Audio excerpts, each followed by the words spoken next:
To break down the metaphor, we mean that in a conversation with UFC boss Dana White, Pimblett very recently lost a legion of his fans when he lit up the popular independent MMA journalist Ariel Helwani. We all know that White has hated Helwani for a very long time and actually even described him as the slimmest, scummiest mother effer you'll ever come across. Ariel Helwani is one of the weakest human beings on planet Earth. I mean, it's almost like you should be arrested for even calling him out. Next up, fighters and profits. And now the 27-year-old, who was apparently desperate to get White's approval, called Ariel a rodent who's been fired from every good job he's ever had. He also claimed that he profited off fighters. But who hasn't? We understand that the baddie doesn't understand how businesses work. If Paddy never wants to come back on this show again, God bless, I hope he gets paid at $10 million.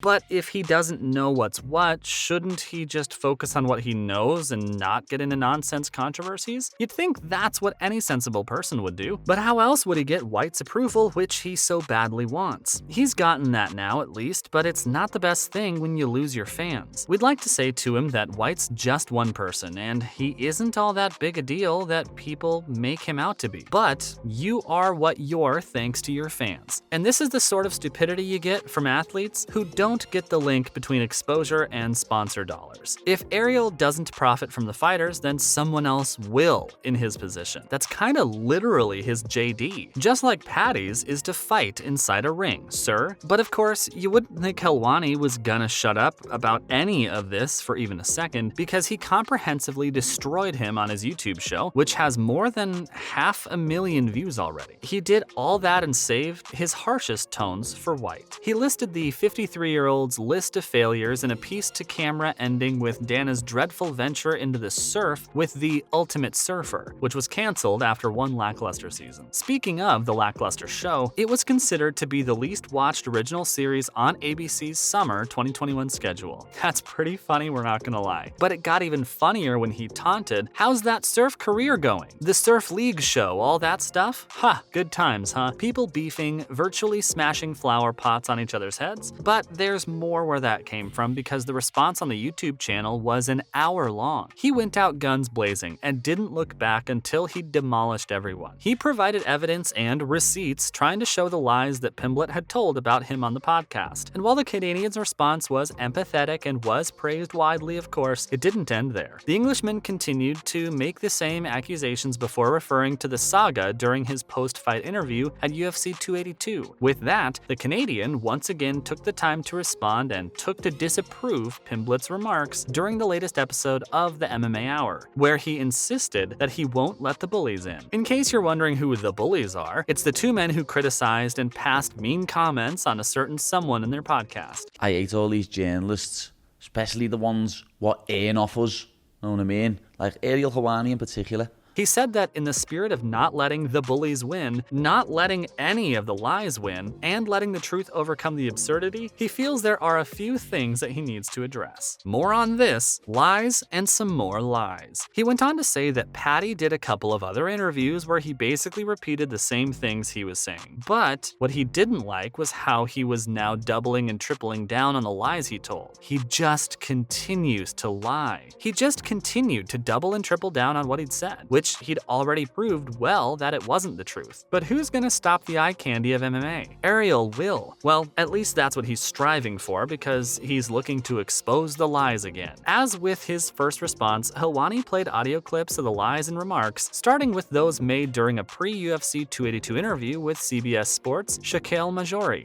Was there any part of you that regretted that thing happening this week with all the comments that you're getting on your Instagram and stuff like that? No, I don't give a It was there that the MMA fighter had accused the journalist of requesting that he abandon a paid interview so he could feature on his show instead, which he labeled as a complete lie, insisting that he's never asked anyone to cancel an interview for him. He said it's not true in any sense of the word because he's never asked him to drop anything that was paid or not. He's never asked him to cancel anything. He continued that he was just trying to find his spot after, again, they reached out to him. So apparently, he's never told someone to drop an interview interview to go on his show. There's also evidence after evidence. The former Cage Warriors featherweight champion also looked to turn the tables by claiming that the journalist was the one who was lying. To this, the renowned reporter brought up the evidence he provided last week to support his side of the argument. He also reacted to Pimblett's promise that he and his manager would be addressing the incident that happened after UFC 282. He pitched a screen grab for screen grab exchange on both of their YouTube channels, and then the YouTuber went on to say, what are they even doing now? Because both of them are lying. One guy showed facts, had receipts, had everything to back it up, and the other guy didn't. He's got his timeline all wrong. He's making stuff up, and it's pretty clear. So what are they still doing here? Because they said they're gonna address it after the fight, and he just can't wait for it, he continued to say that whatever they're gonna say, he invited it. They do it on their channel, and he'll do it on his. When the interaction started last week, it seemed that the hostility began from an interview request from Pimblett, which his manager later implied would need to have a payment attached to it. We also have the dinner date. And even though Helwani is proving it with a voice memo from the Liverpool native, during which he suggested meeting up, the Brit has insisted that rather than inquiring with an interview in mind, he simply wanted to hang out and get drinks with him. This has started to get pretty insane, right? Just like you guys, the Canadian also found this comment amusing and pointed out that no one corrected him about his intentions when he suggested an in-studio interview. He didn't say they were gonna have a drink or anything on that voice memo either. And what about when he came back in and asked if they wanted to come into the studio? None of them declined to say that they weren't talking about an interview and were just hanging out. Did they want him to put together a budget for a dinner date? That's exactly what it looks like they were expecting by the looks of it. Because with all of the evidence that's been put in front of the fans, everything that they spoke about was for an interview. Lastly, who's the bad guy? And then, having the UFC champ double down on his podcast comments after his response, the reporter suggested that the Liverpudlian is looking to paint himself as the victim, even though he began the exchange by calling him a maggot or rodent. Well, if you can't take it, then don't throw it either, because he's trying to come off as a victim here.